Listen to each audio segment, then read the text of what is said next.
Magandang araw po, welcome po sa aking channel, Love9 TV.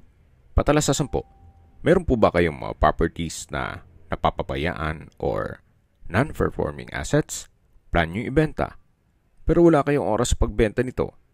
Kung ito'y pagkakatiwala nyo po sa amin, tawag lang po kayo sa aking numero, usap po tayo, gawin ko po ng video for free. Yes, libre po, wala po kayong babayaran. Tutulungan pa namin kayong mabenta ang inyong property. Kami na po bala sa marketing, sa boosting or paid ads. Even sa tripping, hindi na po kayo mapapagod sa pag-entertain ng mga buyers. Kami na po bala sa lahat. Tawag lang po kayo. Nandito po tayo ngayon sa Nasugbu, Batangas kung saan meron po tayong bagong video presentation.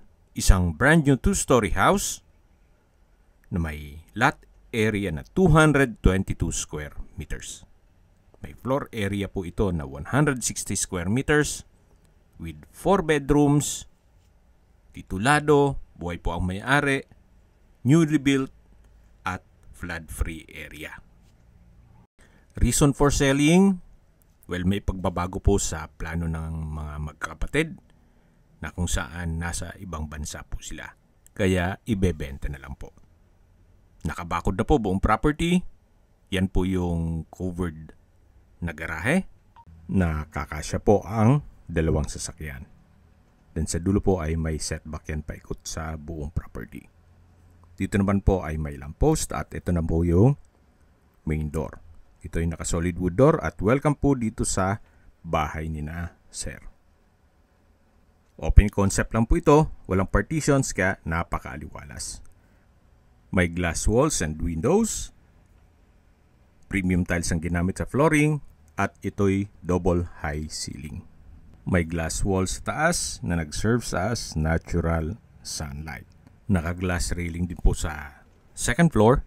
Mula po dito matatanaw natin ang dining area, kitchen, at yung unang kwarto.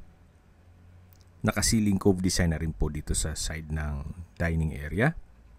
At sa dulo po ay meron pong access papunta naman sa likod ng bahay. Meron pong customized glass window sa dining area. Yan po yung first bedroom. Mamaya po ikutan natin yan. Check po muna natin itong formal kitchen. Meron po itong breakfast nook. May wall-mounted kitchen cabinet. Kitchen countertop. Kitchen window. Stainless sink. Then storage ng kitchen utensils. Yan po ang formal kitchen. Sa likod po niyan ay yung dirty kitchen at pwede pong maglagay ng breakfast table. May access door din po na papunta sa garahe. At ito naman po yung common toilet and bath. Malaki naman ang spasyo.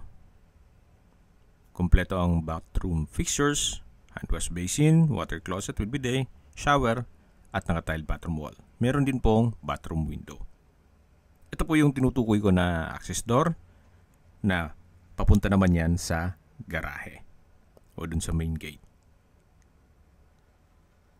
At yan po yung papunta naman sa service area at dirty kitchen. Balik po ulit tayo dito sa loob. Yan po yung formal kitchen.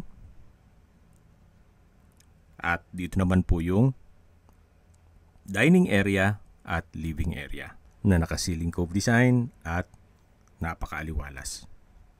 Doon po sa dulo yung main door. Ito naman po yung unang kwarto na kung saan kung meron man po kayong PWD or senior citizen sa pamilya, itong kwarto na to ang para sa kanila. May wardrobe, customized glass window, tile flooring, ceiling cove design, may center lamp, pin lamps. Wala po kayong ipapagawa dito. Napakaayos po. At lalabas na po tayo. Yan po ulit yung dining area. Dito naman yung kusina o formal kitchen na na-check na natin yan. Sa dulo yung sliding glass door na papunta sa open lanai. Yan po yung living area at yung main door na may glass panel. Ito naman po yung hagdan na pwede pong lagyan ng under stair storage. Ito po yung wooden staircase, wooden handrail, at glass railing. Meron din pong staircase window na nag-serve as natural sunlight. At nandito na po tayo sa second floor. Yan po yung sliding glass window papunta sa balkonahe. At ito naman po yung glass railing at wooden handrail. Yan naman po yung family area at ito po yung open below. Mula po dito, matatanaw natin ang living area o salas. Malaking bagay po pag meron pong mga glass walls and windows sa isang bahay. Nakakapaliwalas. Ito naman po yung access door papunta dito sa balkonahe o terrace. Yan po yung garahe at dito naman po sa harapan ay matatanaw nyo yung mga magiging kapitbahay. At meron pa pong maliit na spasyo na pwedeng mag-garden. Dito po sa taas ay meron pong 3 kwarto. Silipin po natin itong isang kwarto na kung saan pangalawa po ito sa buong bahay. Naka-ceiling cove design. Sa dulo ay meron pong owning type glass window. May nakaabang na rin po para sa window type aircon. Meron din po itong sariling toilet and bath at wardrobe. May drawer din po sa lower part. Ito po yung toilet and bath. May vanity mirror, hand wash basin, water closet with bidet, overhead shower, at hot shower set.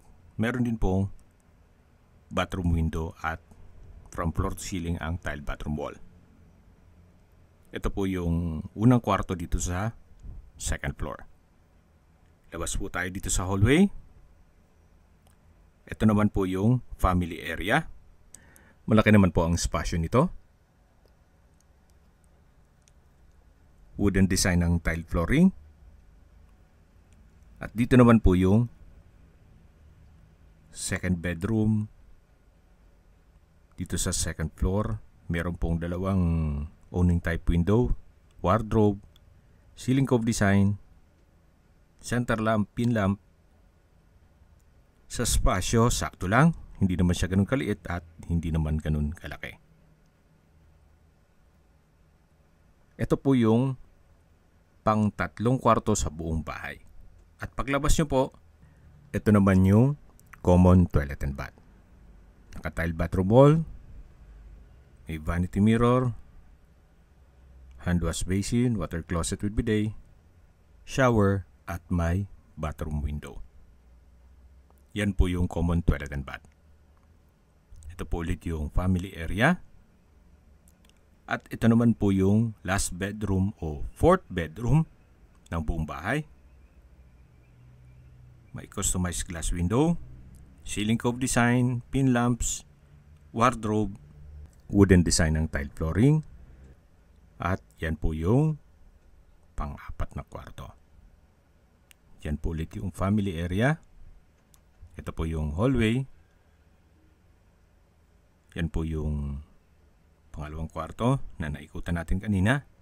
At yan po yung daan papunta sa balkonahe. Ito naman po yung staircase, glass walls na may modern chandelier dito sa staircase. Pag-usapan na po natin ang distance, location at travel time. Mula po sa beach resort o Nasugbu Port, ang distance is 3.3 kilometers at ang travel time is 11 minutes.